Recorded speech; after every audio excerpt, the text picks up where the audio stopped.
Welcome to Live from Sci's Lounge, showcasing alumni of Iowa State University and cyclones everywhere, making communities, Iowa, and the world a better place.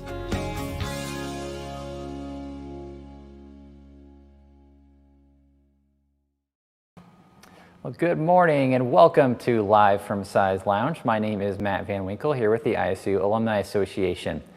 This week marks 1 year since we began doing these Live from Sci's Lounge interviews with Iowa State alums. And when the COVID-19 pandemic distanced us from connecting face to face, we created this program to better tell the stories of cyclones everywhere who are making their communities, Iowa, and the world a better place.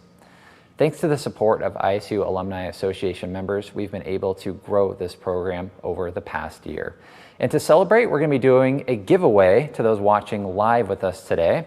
All you have to do is enter in the hashtag Cyclones Everywhere into the chat, wherever you're watching from, whether it's Facebook, YouTube, or Twitter, and you're going to receive one of these Cyclones Everywhere Iowa State University alumni flags. You can hang right in your home office, wherever you want. We're going to be sending those out to 2 different people here at the end of the show. So again, just enter hashtag Cyclones Everywhere, just like you see on your screen there, into the chat, and you're going to be entered to win one of these cool, once again, these cool Cyclones Everywhere flags. And we're going to send a couple of these to our guests here today to autograph, and maybe we'll give those away as well during a couple of different live events here in the next coming weeks. All right. Well, our guest today was one of the first that we brought on way back when we started these over a year ago. So we thought we'd bring him on again, make it fitting to have him back on more than a year later. So Clayton Anderson is our guest today. Clayton is a retired NASA astronaut who was part of 5 missions to the International Space Station. He received his Master of Science in Aerospace Engineering at Iowa State University in 1983 and is a distinguished faculty fellow in the Aerospace Engineering program. Clayton is also a published author and has a new children's book out called Letters from Space. We'll get into more of that here with Clayton in just a minute, but let's bring him on right now. Let's bring on our special guest, Clayton Anderson. Thanks for joining me, Clayton. You bet, Matt. Hello, Cyclones Everywhere. Hello, everyone. Clayton, you are officially, as I said, our first return guest. How does that feel? I think it's good, right? It's a good thing. Well, when we started these, we were doing them on Instagram Live, right? So you joined us over on your Instagram, and then we've shifted these over to our Facebook, our Twitter, our YouTube. So we've got more of a reach to literally reach Cyclones everywhere now. So I really appreciate you coming back on with us here today. So last time we talked with you, the pandemic really had just started. Things were just getting kind of shut down, and social distancing was a new term. Face masks were being worn. What has this past year been like for you and your family? You're down in Texas, right? Right. I'm southeast of Houston, between Galveston and Houston. The whole thing has been unique, obviously, and painful in many different ways. You know, my mother-in-law is 91 and she lives down here near us, and to not be able to touch her and hug her and spend time with her, it wasn't such a big deal for me and my wife, but think about her being 91. People need that touch, that physical presence, and I think that's probably one of the worst aspects of the lockdown. And then, of course, there's all sorts of arguments out there as to whether or not we needed to lock down and should we have locked down for so long and yada, yada, yada. So I'm really excited that Texas leads the way, or helps to lead the way. Our mask mandates are lifted. We're filling the Minute Maid Park for the Astros games with the Dodgers next week. So, it's starting to get back to normal. I think NASA's sending some people back on site for the first time in 12 months. And so it's good. It's good to get back. I want to get back to the normal we knew before all this started. Yeah, it's just something that crossed my mind with you being an astronaut, spending so much time up in space. Isolation for you is something that you were probably used to at that point back in your career, as strange as it might sound. But was that experience being in space? Do you like spending time alone, or what? I mean, I know you weren't by yourself up in space, but being around just a few people, or do you like being around large crowds, or what kind of settings do you prefer? It kind of depends on what I'm doing. If I'm speaking, I love to have big crowds. I like to be there with the crowd. I like to interact with them, especially if children are involved. But when we lived on the space station, it was just 2 Russians and me. And we, the different part is we knew that was the expectation. That was what we trained for. That's what we planned for. We knew we were going to go up there. We knew we were going to be alone, just the 3 of us for most of the time. And so that was our expectation, right? When the pandemic hit, nobody had an expectation that they were going to lock down in their house and that they couldn't have people over and that they couldn't go to stores and they had to wear masks and all that craziness. So it was a bit of a different paradigm for everybody. And I think that's what made it so hard. When I lived in space, I had exercise equipment. I had all the food I needed. I had leisure activities I could do with help from the ground. I could look out the window and see the Earth. And all that was expected. But when you're sitting in your house and you're locked in a room and you have to do your job from that room and you have to exercise in that room and you don't have any exercise equipment and you can't go to the gym. I mean, all those things are pretty heavy burdens on normal people, right? Who are used to hopping in their car, going to the grocery store, going to the movies, going to the gym, going to a restaurant. That's how people let off steam. That's how people deal with things. And as an astronaut, your expectation was you weren't going to be able to do that for 6 months. Okay, I signed up for that, so it's okay. And Fyodor and Oleg, my 2 Russian cosmonaut buddies, and we had a great life together for the 5 months we were up there in space. And I would assume most people adapted and had a good life going on in quarantine, but unfortunately, it's not the case for everyone, right? There are those that were locked down and didn't have access to the things that somebody like me had access to. So, but like I told everybody back then, it's, you have to have a plan. You have to stick to that plan. You have to have time for your personal well-being. You can't focus on your kids and your job and totally to the detriment of your psyche. And you have to be able to do things that allow you to let down your hair a little bit. And that's hard for people to do when everything is taken away from them.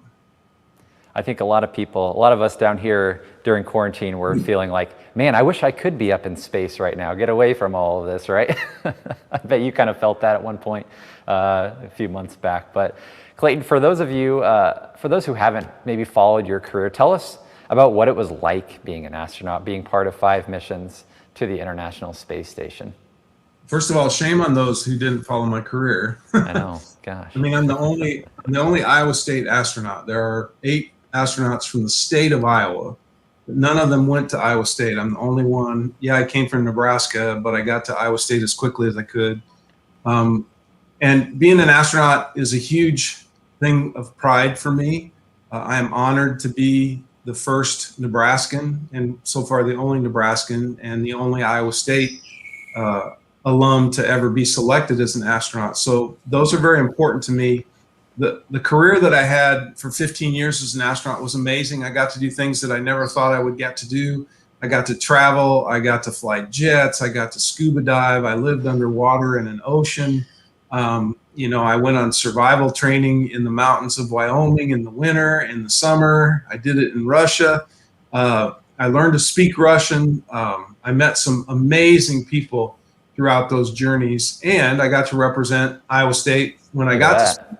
So I'm very blessed. I don't know how I stumbled on this career and the success that I had, but I'm very grateful for the opportunity.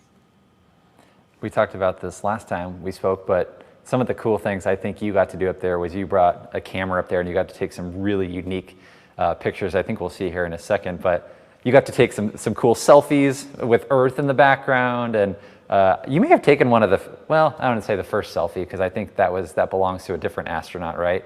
Yeah, Buzz Aldrin. Buzz, yeah.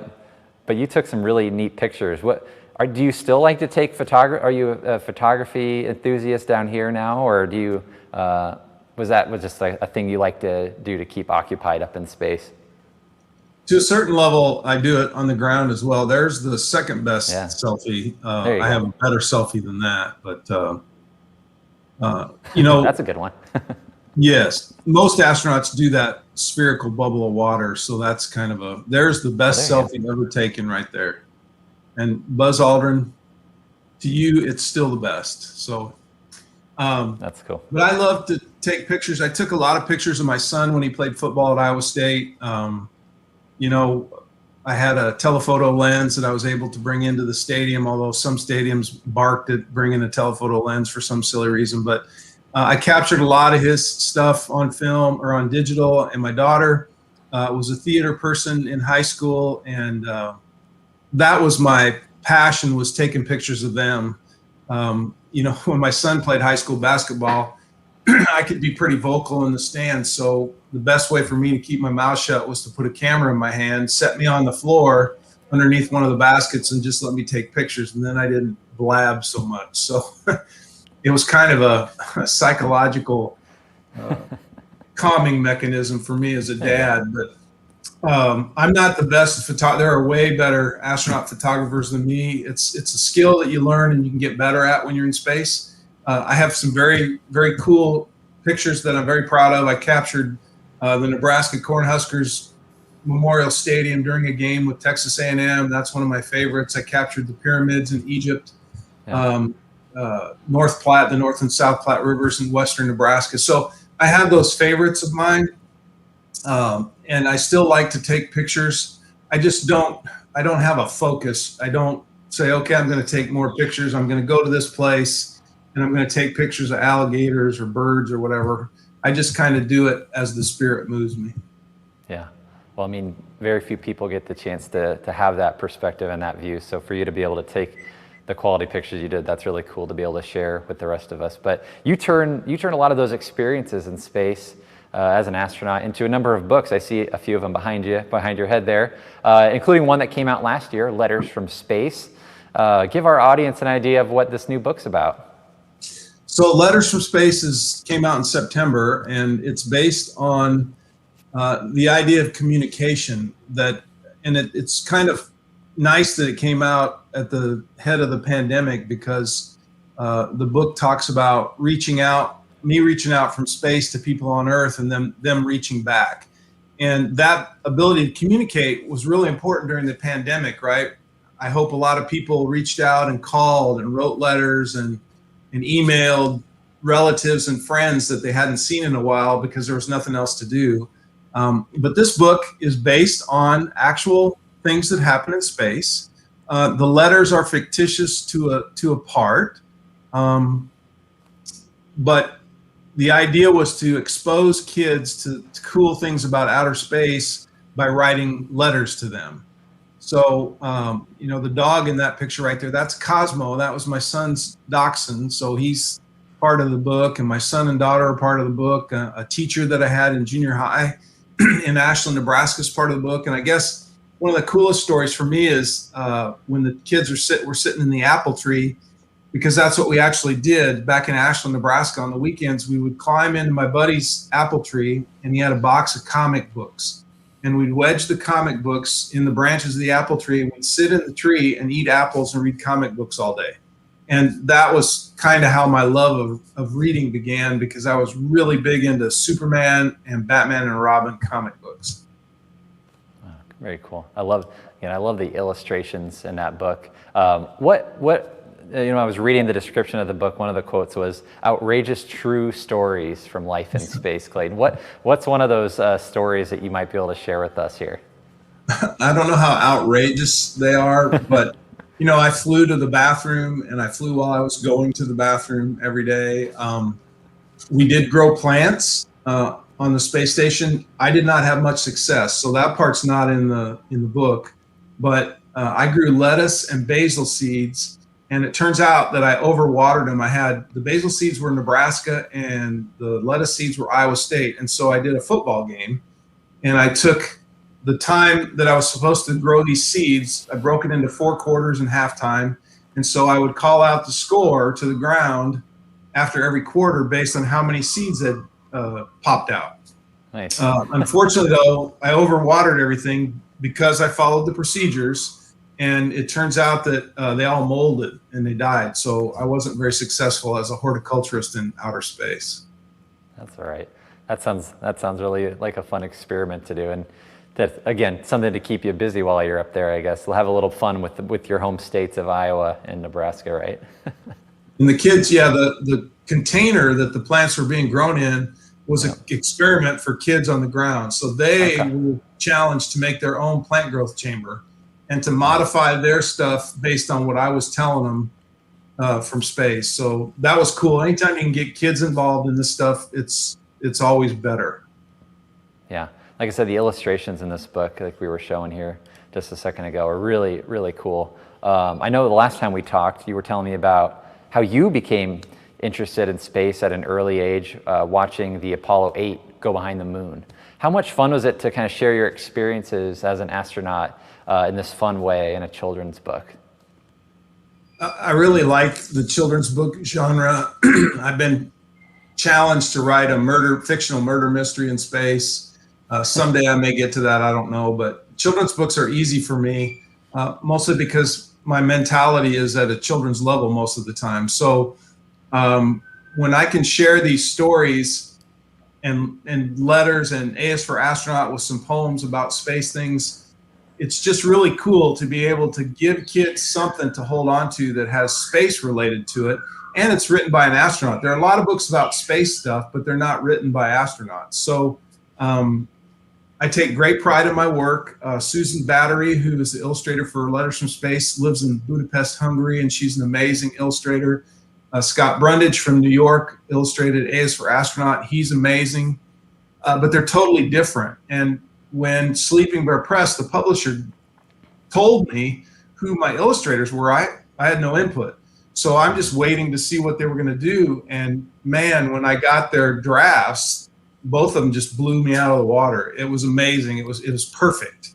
So I'm working on Sleeping Bear Press with a new book that should come out in a year. And so I'm very excited to get the contract going and then get the illustrator.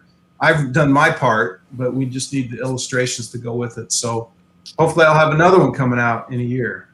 All right, stay tuned for that. Tell people where they can find this book. I know Amazon is where I saw it. Anywhere else that people around the country can find this book? Amazon, Barnes & Noble.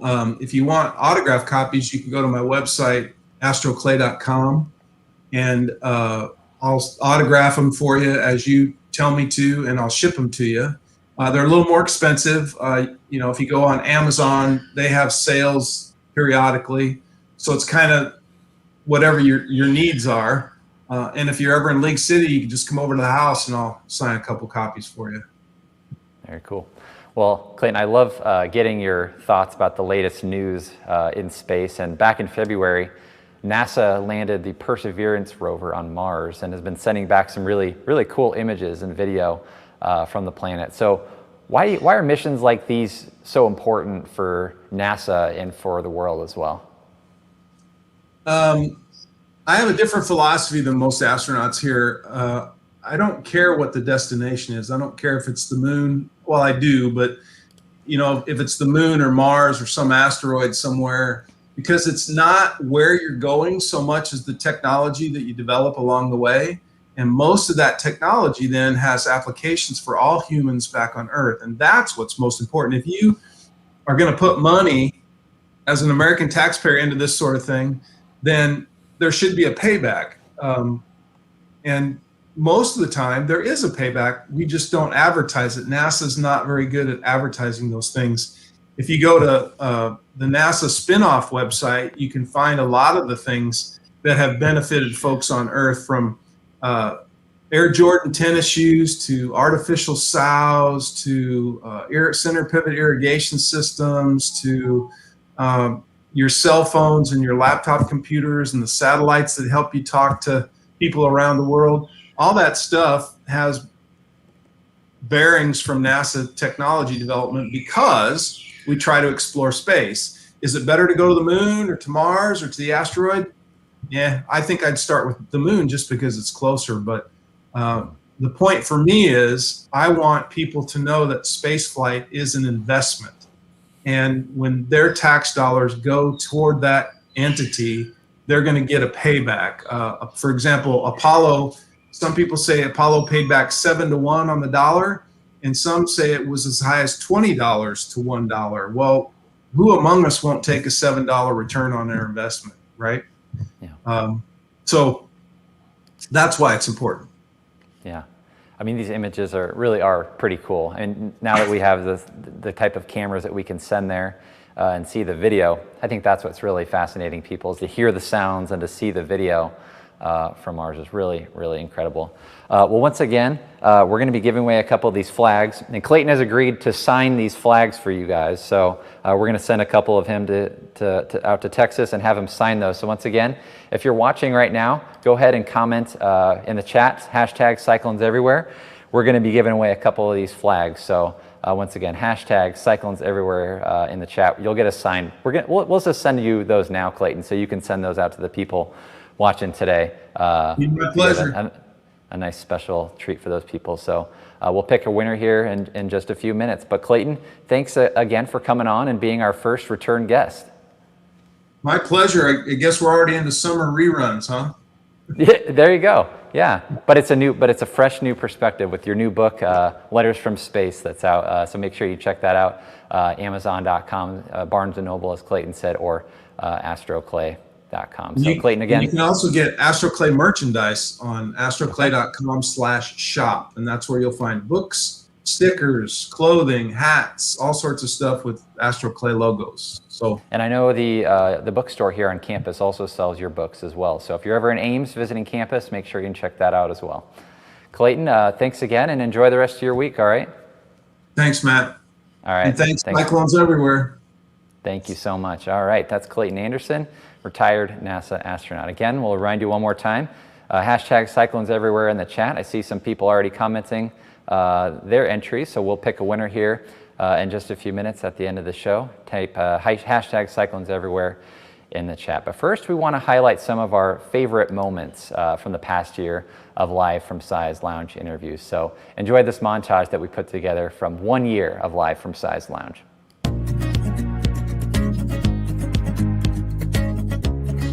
Everybody's going through something, and I always try to choose positivity. You're going to have challenges in life, and things aren't going to continuously, go your way. But how you choose to react to them is really going to determine how your life ends out. So it has taken us 100 years. Let's not even count the years before we got to that, okay, to get a woman to one of the highest levels in our government. And there's absolutely no reason that it shouldn't be.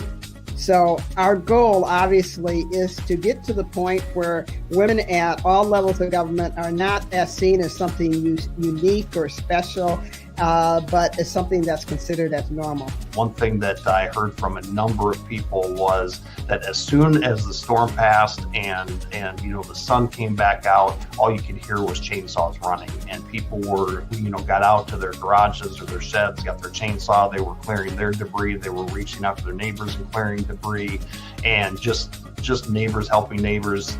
The support that I got at Iowa State to be able to, follow my heart, chase my dreams, people believing in me and things that I didn't quite believe in myself, I think is something that I will always carry with me.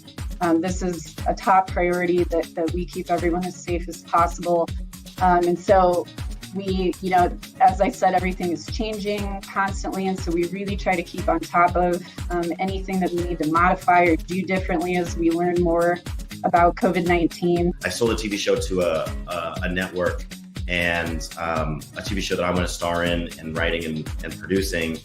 And so I'm back in Iowa just writing that. And it's a story about like me growing up in Iowa. And oh, cool. Yeah, and it's the biggest thing I've done and the thing I'm the most proud of so far. I was super excited because I'd never gotten the email for the second round before, but I was still trying to, I guess not get my hopes up too high, because many people go through the second round like multiple times before they actually get invited to the show. And so I think the even bigger moment was when I got called by one of the contestant coordinators to like kind of book my availability for the taping day. I have gotten to the brink of really a scary place in my life that I don't want others to go. And so I started talking about it, but it's really allowed me not just to be an advocate, obviously, for other people and trying to prevent folks from getting into crisis mode. But it's also allowed me to be an advocate for myself finally, and live out a life that is truer and more real, and certainly involves medication and therapy and help along the way. But talking very openly about my mental illness has certainly improved my mental health, and hopefully it's improving the mental health of the people that hear me talk. Here's to next year. There's better times ahead.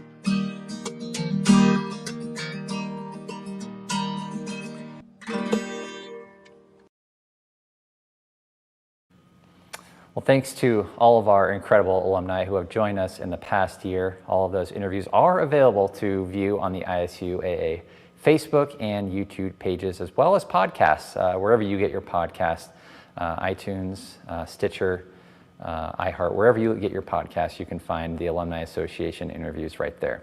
All right, it's time to pick a winner for the Cyclones Everywhere flags. We'll give people just a couple of seconds if they are just joining us here to enter into the comments into the chat, hashtag Cyclones Everywhere. Looks like we've got 3 people, so enough to give away at least 2 of these. But if you want to enter in your hashtag Cyclones Everywhere into the chat, we're going to be drawing for 2 of these signed Clayton Anderson Cyclones Everywhere flags. Thanks again to Clayton for agreeing to do that. We'll get those to him and get those signed and mailed out to you guys wherever you're watching from. All right, we'll start drawing right now. We'll do our first one. Looks like we've got 3 entries. Let's see who it's going to be. All right, tick, tick, tick. All right, Philip. Philip's going to be the first winner for our signed Cyclones Everywhere flag. And let's do one more. We'll draw again for one more. And hopefully it's not Philip again.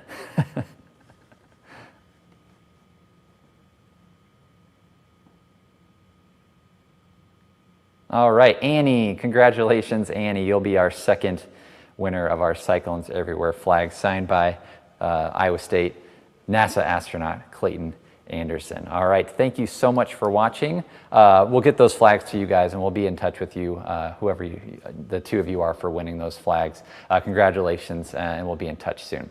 Thanks so much for watching. We'll be live again in a couple of weeks here on Size Lounge. So thanks again for all those who have watched over the past year and who watched with us live here today. Have a great rest of your week, and go Cyclones. This series is made possible by members of the Alumni Association. If you are interested in staying connected to the university and receiving all the benefits and services of being a member, visit isualum.org.